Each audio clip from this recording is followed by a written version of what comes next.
عوامی رابطہ مہم تحریک انصاف کا جہلم میں پڑاؤ، کرکٹ گراؤنڈ میں جلسہ، کھلاڑیوں کی بڑی تعداد پنڈال میں موجود، عمران خان بھی خطاب کریں گے۔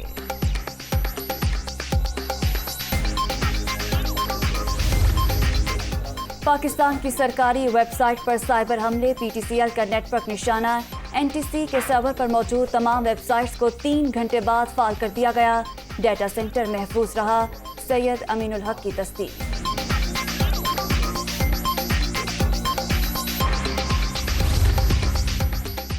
اور فوج کو غدار کہنے والا خود غدار، ادارے اور عوام میں تقسیم کی کوشش کی جا رہی ہے، اختلافات قابل احترام مگر بات ہمارے گھر پر آ گئی، الزامات برداشت نہیں کریں گے، ریٹائرڈ فوجیوں کا رد عمل۔